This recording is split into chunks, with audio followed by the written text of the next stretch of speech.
5 to Bravo leader. Hang on, I'm coming in.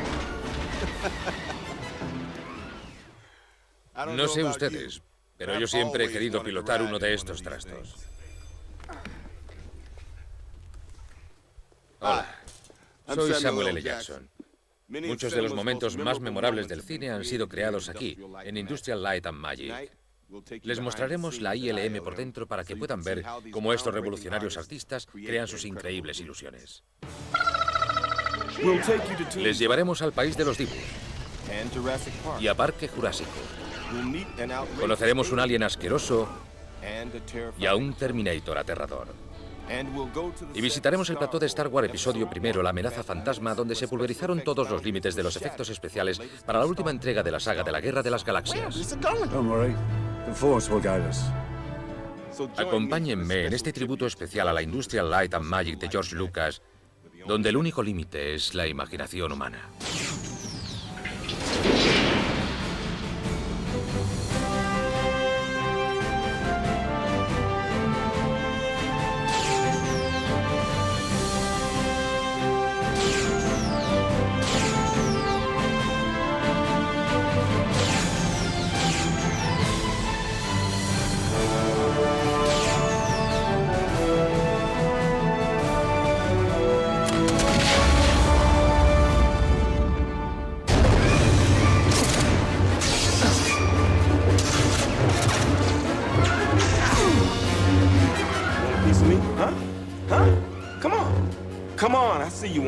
Come on, make your move. Make your move, come on. La espada de láser doble. Si tienes que cargarte sin piedad a todos los androides de la sala, no aceptes sustitutos. Esto se usó solo en unas pocas de las 2000 tomas de efectos visuales de Star Wars, Episodio I, La amenaza fantasma. Vamos a ir al plató para que puedan ver cómo lo lograron. Pero antes, voy a machacarlos. Cuando empezó el rodaje de la primera entrega de la Guerra de las Galaxias en 1997, el director George Lucas por fin estaba preparado para crear la épica aventura intergaláctica que siempre había imaginado. Armado con un arsenal de herramientas de efectos visuales sin precedentes, Lucas se embarcó en un monumental proyecto que incluía una ciudad submarina, carreras espaciales y más de 1000 personajes digitales.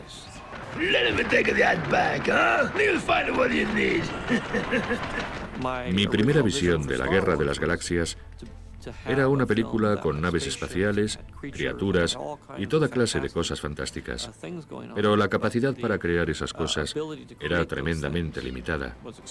Así que esperé a perfeccionar la tecnología digital necesaria para así poder crear una historia más parecida a la que tenía en mente. Si alguien podría dar vida a la gran visión de Lucas, era su propia fábrica de efectos especiales, Industrial Light and Magic. En las últimas 2 décadas, ILM ha cambiado el aspecto del cine, logrando 14 Oscars. No le habría venido mal su ayuda a Lucas en 1975, cuando hizo la Guerra de las Galaxias, con unos efectos visuales de la Edad de Piedra.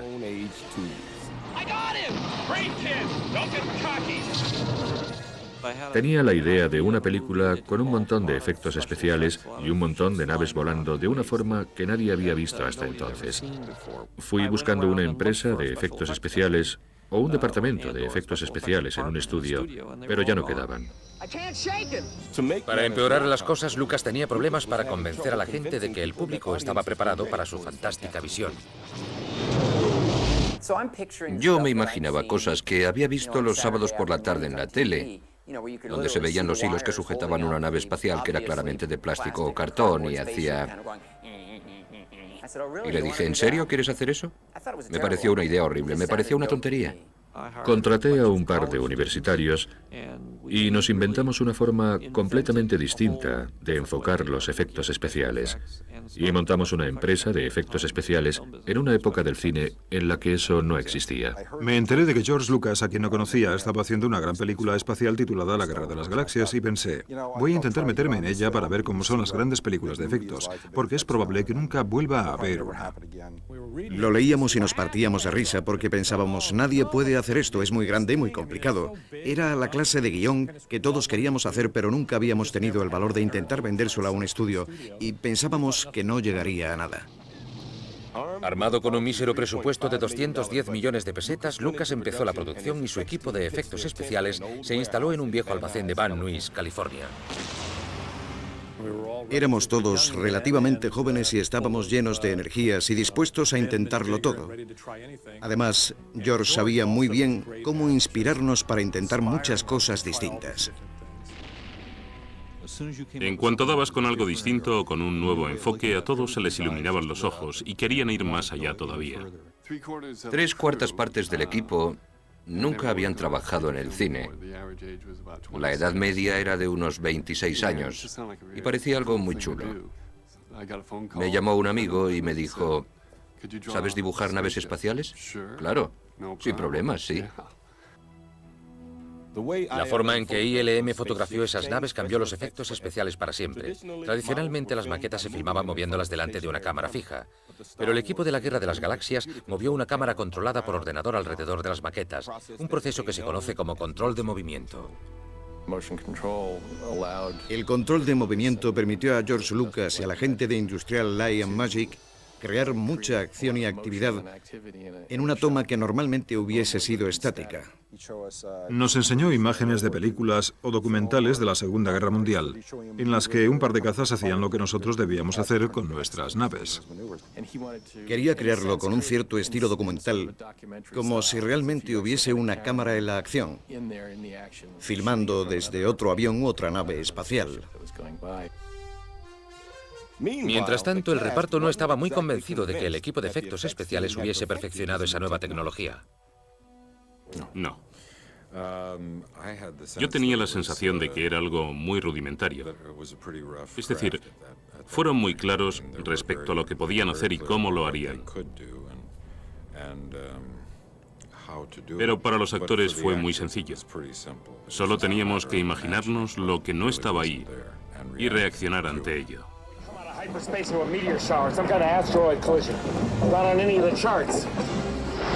Una vez terminada la película, Lucas y su ILM habían creado una obra revolucionaria que acalló a los escépticos y se convirtió en un fenómeno internacional. Desde el primer fotograma me sentí totalmente transportado, de una forma que nunca había experimentado. Salí del cine, miré a la marquesina y dije, tengo que volver a verla. Fue un paso gigantesco hacia algo que nunca nadie había visto antes. Fue tremendamente emocionante. A mí me llenó de energía. De hecho, dejé mi trabajo de camionero y dije, sí, voy a hacer esto, más vale que me ponga en marcha. La película fue mucho más efectiva de lo que me había imaginado en cuanto a efectos especiales. Y quedaba claro desde los primeros fotogramas que era mucho más que 3 payasos y un tío disfrazado de mono. Había un elemento dramático muy importante que aportaban los efectos especiales. Al final lo que cuenta en realidad es el director, el guionista y su capacidad para contar la historia. La tecnología se utiliza para contar la historia, esa es la clave. Cuando Lucas empezó a trabajar en El Imperio Contraataca, abrió las puertas de ILM a otros directores como Steven Spielberg, James Cameron, Robert Zemeckis y Ron Howard. Su empresa inició una racha de 2 décadas arrasando en los Oscars y superando toda clase de límites creativos y técnicos, así como todos los récords de taquillas existentes.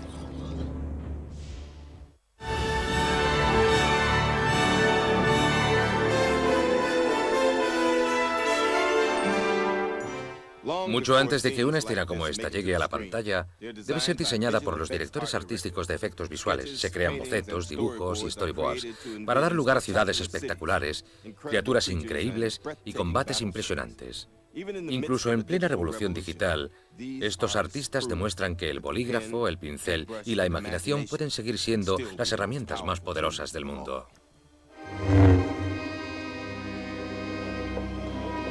What a piece of junk.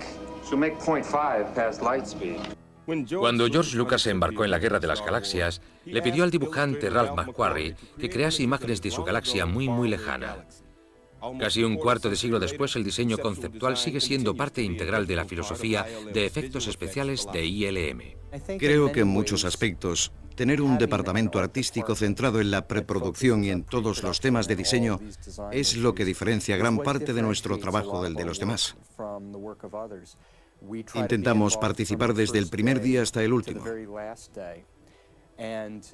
Y esa influencia, ese trabajo en equipo y esa energía da grandes resultados en la pantalla. Tras mi primera reunión con la gente de ILM, me quedé entusiasmado, porque comprendí que se podía hablar con ellos en términos muy creativos y que buscaban formas de hacer realidad lo que tú les estabas contando.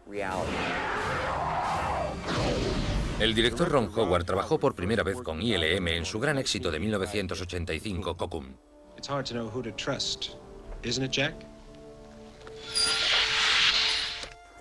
El gran reto era intentar crear a los alienígenas, a los antarianos. Eran personajes auténticos que debían aparecer un buen tiempo en la pantalla, no solo algo que se ve de refilón aquí y allá. Eran momentos reales. Había escenas de muerte, eran personajes auténticos. Si bien en ILM se basan en gran medida en el diseño de preproducción, cuando trabajan con algunos directores como Steven Spielberg, saben que deben estar preparados para desviarse de los planes que con tanto cuidado han elaborado. Una de sus grandes virtudes es que es muy creativo. Cuando está en el rodaje se emociona y te dice, oye, ¿puedo hacer algo así? Y es una idea que no figura en el storyboard y que ni se nos había ocurrido, pero es una idea tan buena que te dan ganas de probarla. Me gusta estar en el rodaje y reaccionar ante todo lo que pasa porque puedo hacer un storyboard de todas mis películas, cosa que he hecho a menudo. Pero cuando estoy en el rodaje a veces me surgen otras 10 ideas y la gente de los efectos especiales debe ser flexible para permitirme inventar cosas que no se me habían ocurrido 4 meses antes. Lo único que nos ayuda a forzar los límites es que el cliente venga a nosotros con una idea que no se haya hecho nunca. Ese elemento es el que nos ayuda a seguir perfeccionando y mejorando nuestra capacidad de producir efectos especiales.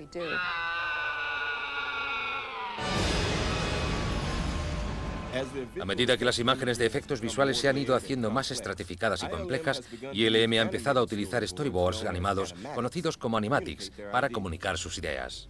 Cada vez hacemos más animatics, que no son más que storyboards en movimiento. Así no solo tienes el marco de una escena o un dibujo de lo que sucede en una escena, sino también el movimiento y la sincronización. Uno de los primeros animatics que se hicieron en ILM fue la memorable persecución de El Retorno del Jedi. Cuando hicimos El Retorno del Jedi teníamos 100 dibujos de una secuencia que dura unos 3 minutos. Pensamos en probar un animatic y lo hicimos con los muñecos de Ken y Barbie.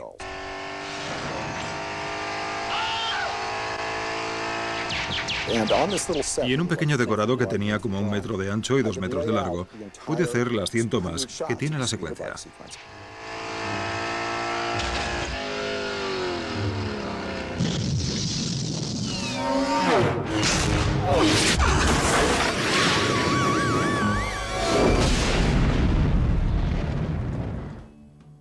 Como se pasan el día creando monstruos fantásticos y criaturas increíbles, no es extraño que los artistas de ILM sean un poco distintos al resto de nosotros.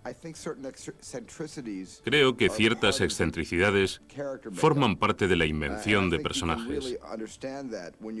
Y creo que eso se ve cuando vas a sus puestos de trabajo y ves todos los dibujos y los iconos fetichistas que tienen colgados de sus tablones y de los lados de sus ordenadores.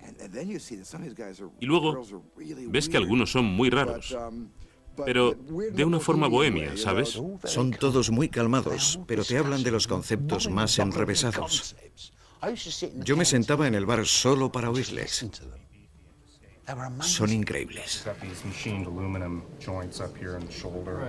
Para hacer lo que han hecho y alcanzar el nivel que han alcanzado, estoy seguro de que, como los buenos actores o cualquiera, deben estar inmersos en un mundo muy particular. Cuando George Lucas se sintió preparado para regresar al mundo de Star Wars, trabajó con el diseñador de modelos Doug Chiang para crear los diversos planetas y los excéntricos personajes de la nueva película. Uno de sus mayores retos fue la lujosa ciudad de Theed, en el planeta Naboo. En realidad, Theed fue el primer decorado que afrontamos y era el mundo que marcaba el diseño estético de la amenaza fantasma. Fue maravilloso porque nos dio la excusa para crear un diseño estético diferente al de la Guerra de las Galaxias, pese a seguir dentro de su universo. Quería crear algo que tuviese un toque mediterráneo, algo victoriano o romántico por naturaleza. A los victorianos les gusta pintar la antigua Roma y otras antigüedades con una luz de atardecer muy romántica. Y yo quería que toda una ciudad y todo un mundo tuviesen ese aspecto. Enfocamos la ciudad de Theed como una maqueta física, una miniatura a escala 1:30. Era importante que nos diesen dibujos y bocetos muy detallados para que pudiésemos diseñar y planificar los efectos sabiendo exactamente lo que querían lograr en la pantalla. Para dar vida a la ciudad de Theed, el equipo de efectos añadió aves generadas por ordenador y cascadas en miniatura que se hicieron con una fórmula secreta de ILM. Acabamos filmando sal que caía desde unos 4 metros por una rampa negra. Lo que se ve como una cascada en todas esas escenas no es más que sal que cae. Cada toma en sí misma tiene su propia historia porque todo lo que aparece en una toma hay que inventárselo. Es muy parecido a la arquitectura en cierto modo porque tienes que comprender cómo va a quedar el edificio entero antes de empezar a unir las piezas.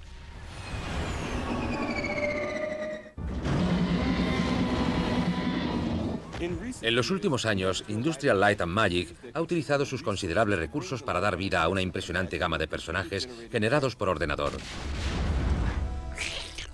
La amenaza fantasma da un salto de gigante en esta tecnología al incluir varios personajes animados que parecen interactuar con sus equivalentes humanos. Estoy en el pantano de Naboo, donde un amigo mío ha prometido mostrarnos cómo hacen en ILM estas increíbles creaciones.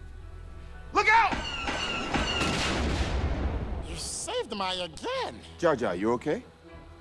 Want to show us how you were created? On second thought, no, not really, no. Hey, you promised. Don't make me get medieval on you. Ah, your support is well seen. This way, hurry.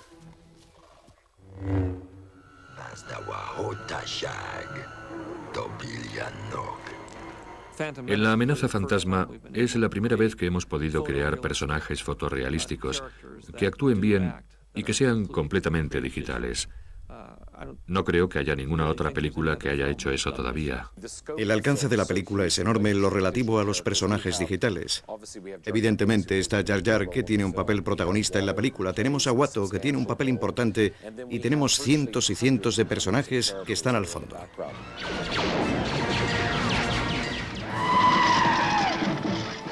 Las bases de los personajes digitales como Jar Jar y Watto las puso la leyenda de los efectos visuales Ray Harryhausen, que fue un maestro de la técnica de animación de parada y movimiento. Escogimos historias como Jasón y Sinbad para poder llevar a la pantalla algo distinto. Teníamos que usar los trucos disponibles en aquella época.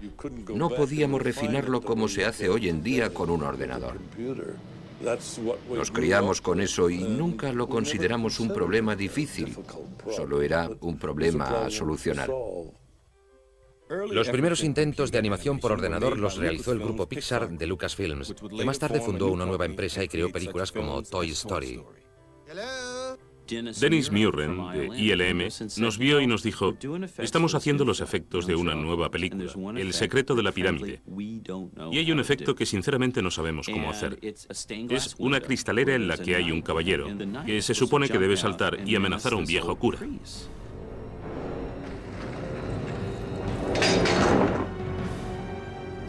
Es el primer efecto que se hizo con animación por ordenador. Quedó tan bien integrado en la escena que la gente no sabía cómo se había hecho. Y aquello abrió las puertas al uso de los ordenadores en los efectos especiales. El efecto tuvo tanto éxito que ILM convenció al director Ron Howard para que utilizase sus ordenadores en la difícil escena de la transformación de Willow.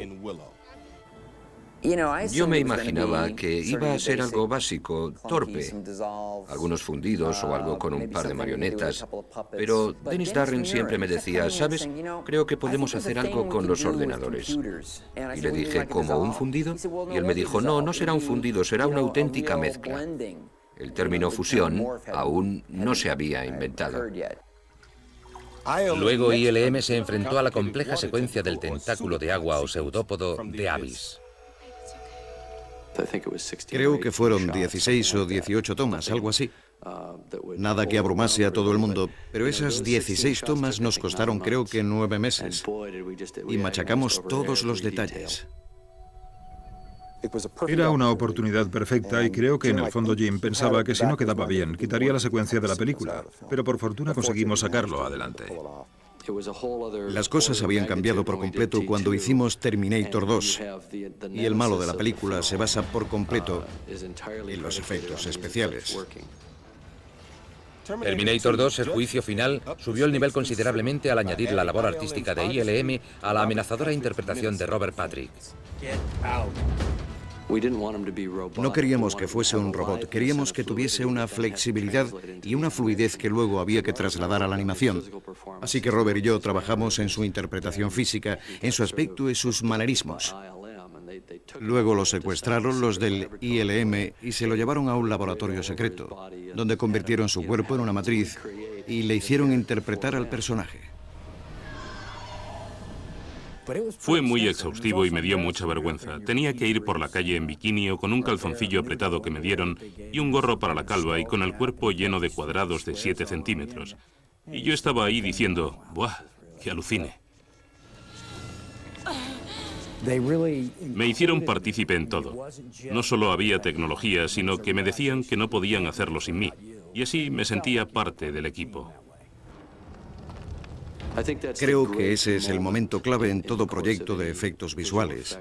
Cuando haces esa especie de acto de fe, cuando sabes que tienes un buen equipo, que has dado los pasos necesarios para elevar la trayectoria de tu tecnología hasta un nivel superior.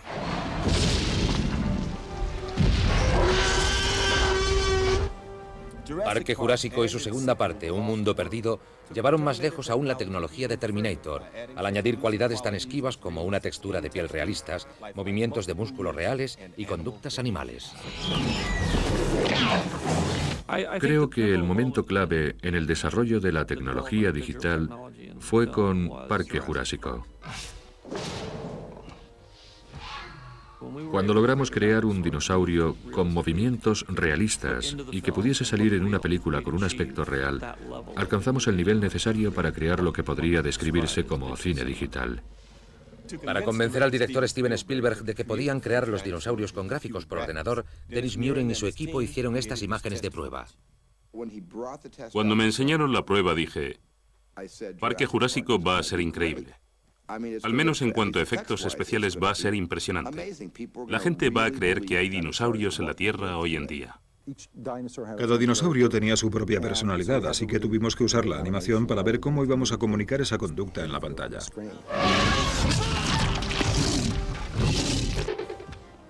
Tiene que haber una intención en su mirada. No son unos monstruos, son animales vivos. Como en Frankenstein, parten de la nada, de algo inanimado, y para todo el mundo crean la ilusión de algo vivo y en movimiento.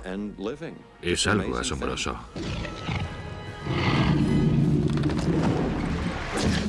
Creo que eso es lo emocionante de utilizar este medio de la animación por ordenador. El público sabe que no existen, pero puedes usar un ordenador para hacer que parezca absolutamente creíble. Eso es lo que hace ILM y nos tiene asombrados a todos. Los personajes más asombrosos de ILM hasta la fecha son los impresionantes sincespianos que pueblan la amenaza fantasma. Hace solo 5 años no podíamos dar vida a Jar Jar, no podíamos hacer sus ropas, no podíamos hacer que se movieran sus orejas, no podíamos meter tantos personajes a la vez en la pantalla y, desde luego, no hubiésemos podido hacerlo en tan poco tiempo. Cada una de las 323 tomas de Jar Jar tuvo que ser planificada y coreografiada por el equipo de ILM, encabezado por el supervisor de efectos John Knoll.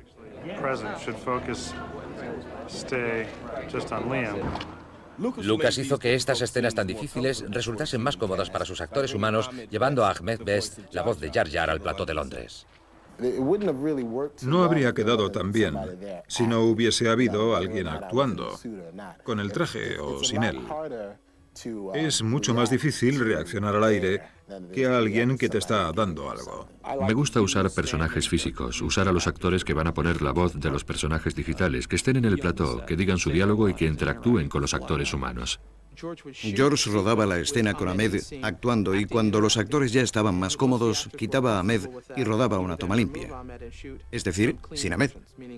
Así teníamos espacio para meter a nuestro personaje. Una vez filmada la escena, los animadores de ILM empezaban a trabajar en sus personajes generados por ordenador. Era muy importante para ellos meterse en la mente del personaje. Tenían que comprender a Jar Jar y algunos que son muy despistados no les costó meterse en la mente de Jar Jar porque se pasa casi toda la película despistado. El equipo de efectos visuales utilizó una serie de herramientas de animación y materiales de referencia de sincronización labial para otorgar a Jar Jar un diálogo muy preciso y una conducta física muy dinámica. Ahora que tenía un personaje que podía correr, saltar, expresarse y actuar, sabía que iba a estar rodeado de cierta exuberancia, fruto de mi propia exuberancia de tener un personaje que tuviese libertad para hacer esas cosas. Al final, lo que hace que estos personajes sean tan memorables no son los efectos especiales, sino sus peculiaridades y su fondo emocional. A medida que los artistas de efectos se adentran en el mundo del actor, estas son las cualidades que resultan más difíciles y más satisfactorias. Cuando hacemos un personaje, dotamos de sentimiento en distintos niveles al trabajo que ya hemos hecho. Y eso tiene más que ver con la narración de la historia.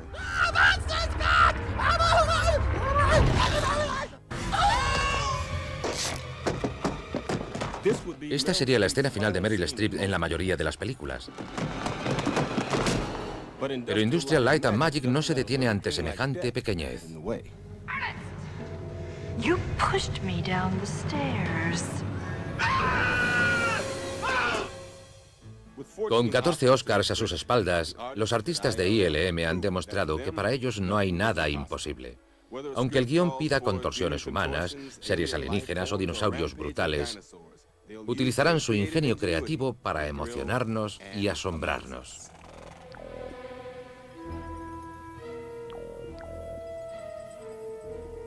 Hey, put my butt back where it belongs.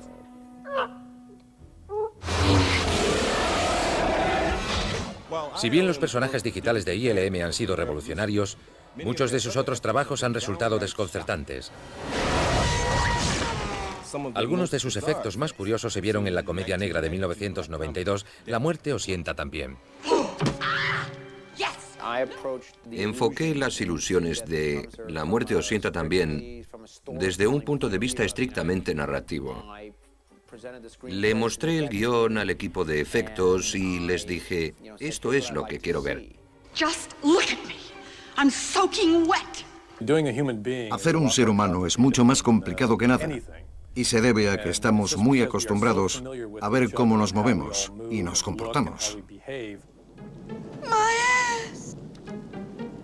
I can see my ass. There's something really wrong with your neck, too. Estamos hablando de Meryl Streep, que sabe actuar mejor que todo lo que hagamos nosotros. Así que acabamos filmando su cara sobre el fondo azul y luego filmamos su cuerpo en el plató. Fue de locos, porque filmamos la escena un día que resultó ser el día en que mi madre estaba visitando el plató. Así que intenté explicárselo, pero me dijo, ¿por qué tienes una bolsa en la cabeza? ¿Con el dinero que te pagan y actúas con una bolsa en la cabeza? Y le dije, bueno, Bob dice que irá todo junto.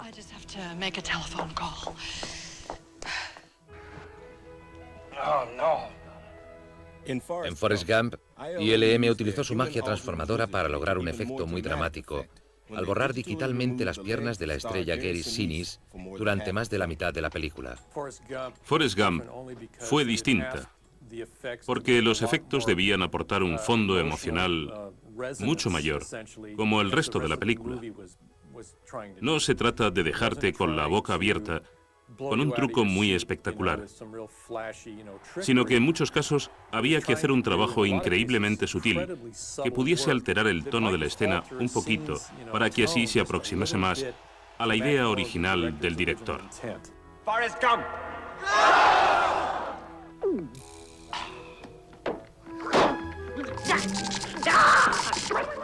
Aunque los ordenadores han ayudado a ILM en los últimos años, la asombrosa ¿Quién engañó a Roger Rabbit? Se realizó en la Edad Media de los efectos especiales. Hubo que utilizar trucos fotográficos y efectos mecánicos para combinar los mundos real y animado de la película.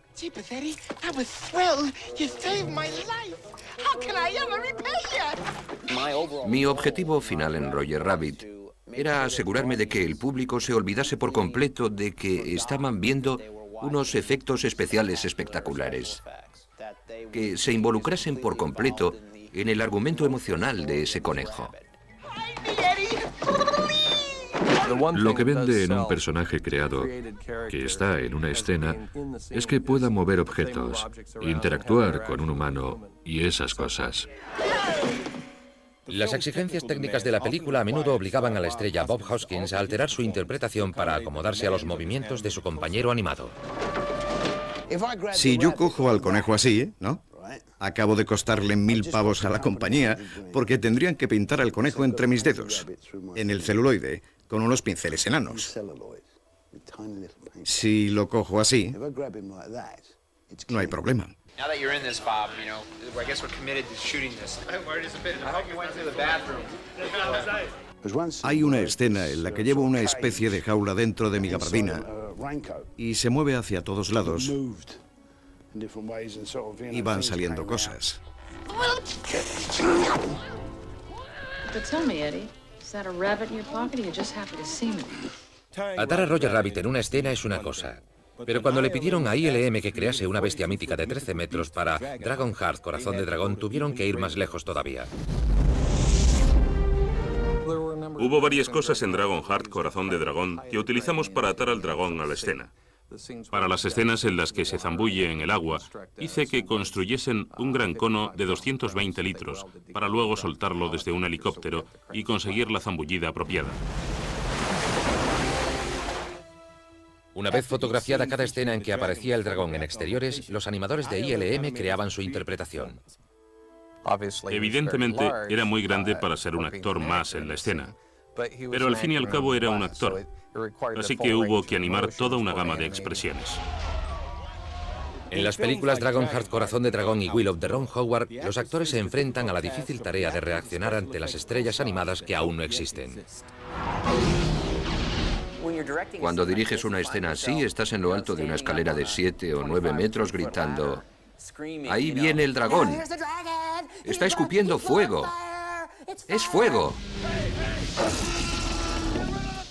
¿Se imagina lo que pasaría si de verdad viésemos a un dinosaurio? Nuestra interpretación se quedaría un poco corta, ¿no cree?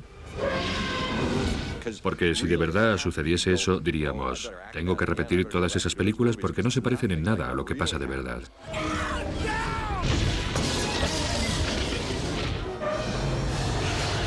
En la exitosa Men in Black, la estrella Will Smith tuvo que imaginarse a un compañero más desagradable todavía en su duelo contra una de las creaciones de ILM.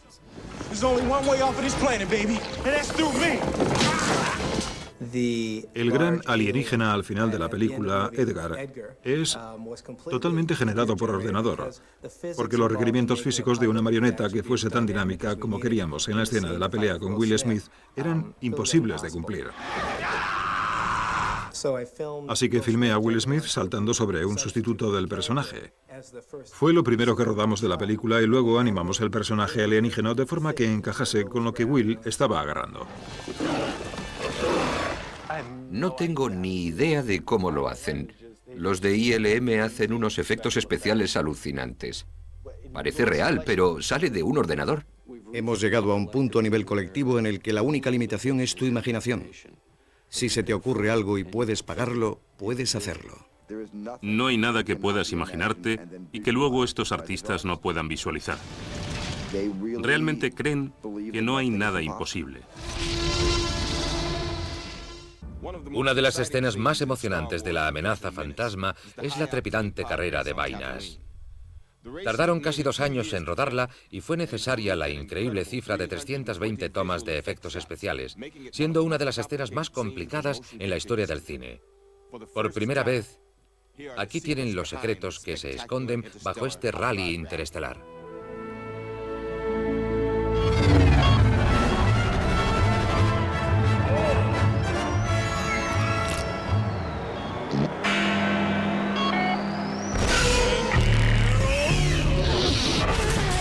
Cuando era joven, los coches eran muy importantes para mí. La velocidad, las carreras, me tenían totalmente fascinado cuando tenía unos 13 años. Y en La amenaza fantasma tuve la oportunidad de crear lo que yo llamaría la carrera del siglo.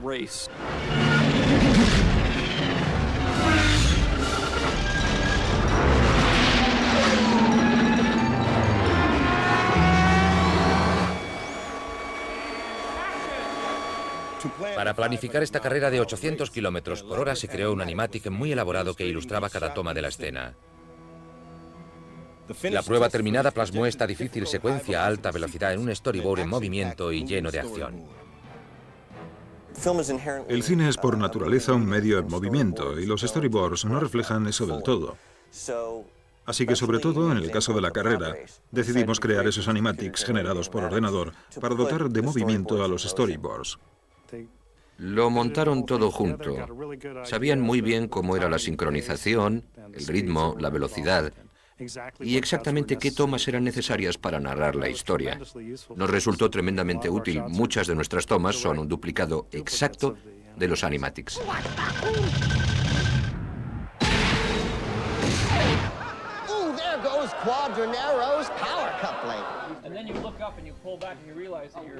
El rodaje de la carrera se inició en un estudio de sonido londinense.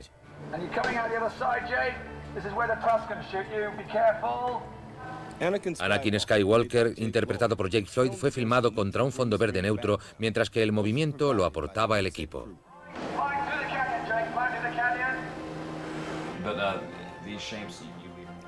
En ILM, el equipo de efectos creó el peligroso terreno de fondo que se ve durante toda la carrera. Sabíamos que podíamos filmar todo desde un helicóptero y visitar varios sitios para intentar crear toda la zona donde íbamos a rodar. Pero a medida que los storyboards fueron ganando en realismo, John Knoll se volvió a mí y me dijo, ¿sabes? Creo que podemos hacer todo esto con gráficos por ordenador. Es un desierto que en realidad no existe en ninguna parte del mundo y con la velocidad a la que se mueven no podíamos fabricar una maqueta. La única solución que teníamos era hacer el terreno por ordenador. Además del fondo, ILM también tuvo que crear a los rivales de Anakin y a sus estrafalarios vehículos. Cada nave es completamente distinta, no comparten ninguna pieza. La idea era que casi todos los habían construido a mano en el garaje de su casa. Algunos son naves de carreras más preparadas, pero son todas muy distintas. Y también intentamos que volasen de una forma un poco diferente. Solo utilizamos maquetas reales y tangibles cuando estaban parados, y solo fue en un par de tomas, cuando están en la línea de salida. Pero todo lo demás que se ve en movimiento es una versión generada por ordenador de esas naves. Las tomas más dramáticas de la escena son los accidentes a toda velocidad, con volteretas e incendios que sufren los participantes menos afortunados. A nivel logístico suponía tal pesadilla económica que John decidió probar a ver qué podíamos hacer con los gráficos de ordenador. Y creo que los resultados son asombrosos. El equipo de efectos utilizó simuladores informáticos de gran realismo para crear los accidentes tipo Fórmula 1. No hay muchas llamas, no se trata de eso. Se trata de la inercia. Las naves chocan y siguen mientras van perdiendo cosas y dan vueltas y las piezas salen disparadas.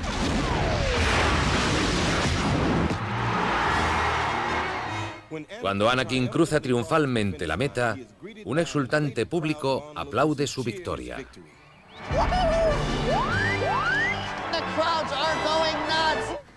En realidad se trata de una maqueta a escala que alberga a una masa enfervorecida de más de 350.000 bastoncillos. Para al menos 4 grandes tomas, era más fácil y quedaba perfectamente dejar los bastoncillos de algodón para llenar las gradas con 350.000 seguidores. La carrera no solo fue un triunfo para el joven Anakin, sino también para ILM. Estos 10 minutos de furia son la fantasía de todo piloto y toda una demostración de efectos especiales.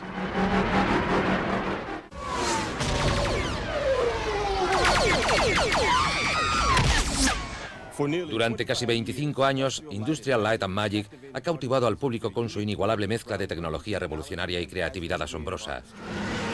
Pero puede que sus trabajos más espectaculares estén aún por llegar. En el futuro esperamos diversificarnos hacia las películas de animación digital. Esperamos hacer proyectos creados por completo por ordenador. Con tiempo y dinero se puede hacer casi cualquier cosa. Creo que podríamos crear a una persona. ILM seguirá explorando nuevos territorios, pero no esperen que la nueva entrega de Star Wars esté dominada por los efectos especiales. La próxima película es una historia de amor. Seguirá habiendo personajes digitales. Es probable que salga Jar Jar, pero no voy a ampliar la tecnología. Solo voy a seguir contando la historia utilizando estas herramientas. Si bien Star Wars será el eterno legado de ILM, el impresionante y diverso conjunto de su obra trasciende a cualquier proyecto aislado.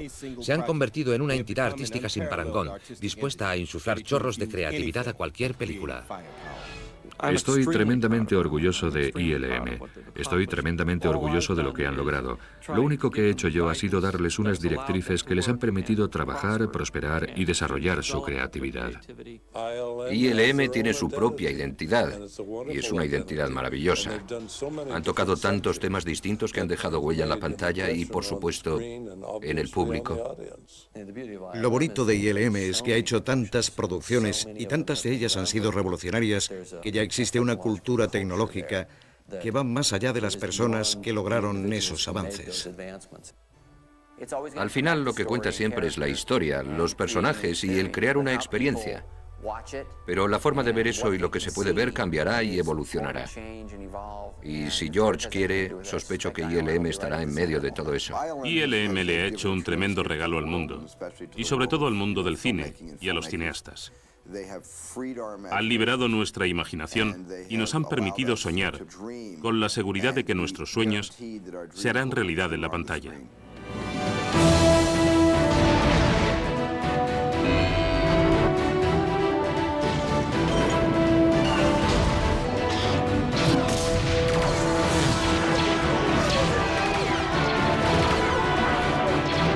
All units stand by in attack formation. Tengo que despedirme para poder lanzarme sobre las tropas de la Federación con sed de venganza y furia desatada. Espero que ahora sepan apreciar el impresionante trabajo de efectos especiales que se hace entre bastidores aquí en ILM. Hasta pronto, y que la fuerza les acompañe.